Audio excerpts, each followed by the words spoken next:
Greetings and welcome. I wanted to share one of my most recent purchases, and it's been a card I've been searching for a while. It's not rare by any means, but it took some time to find it in the condition I wanted. It was also pretty high on my want list, so I was really excited to add it, and it is the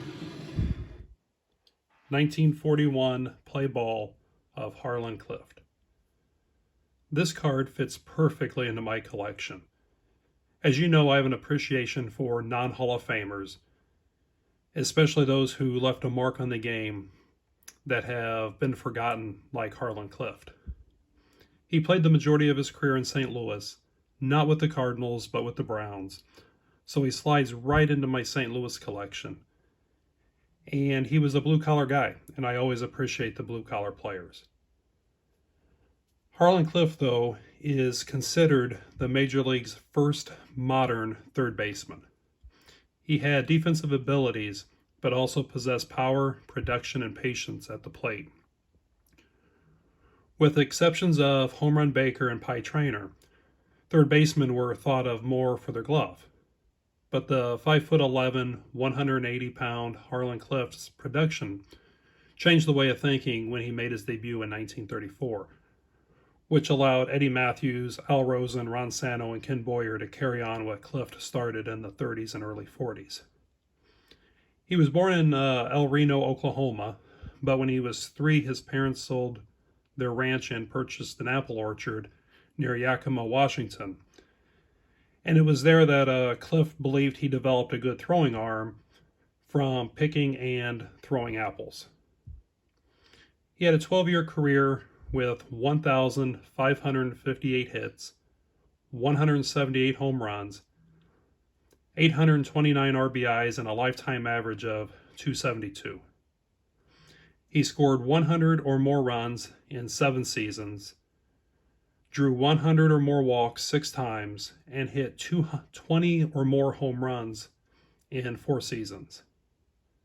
In 1938, he hit a career-high 34 home runs, which was a record for third baseman until Eddie Mathews would break it in 1953.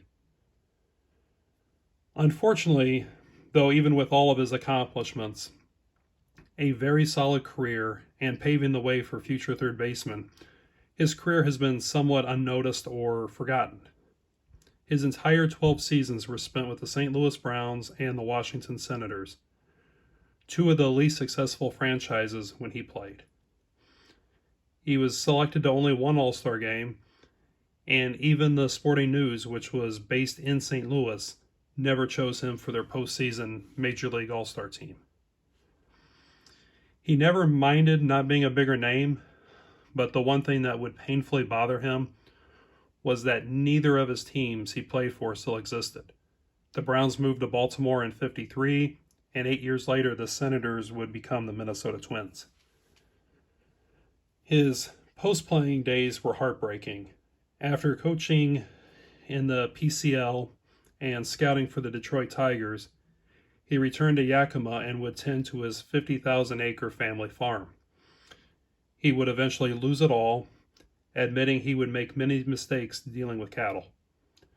He would finish up his days widowed and living in a mobile home, getting by on Social Security and a small pension from the Professional Ball Players of America before he passed away in 1992. Through all of that, though, he remained good-humored and appreciative and would look back with no regrets.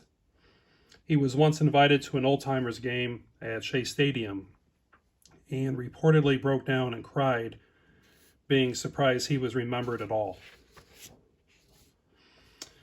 As I mentioned earlier, though, this card fits perfectly into my collection for many of the reasons that I described, and I am thrilled to have finally added this. Thank you for watching, and enjoy your collection.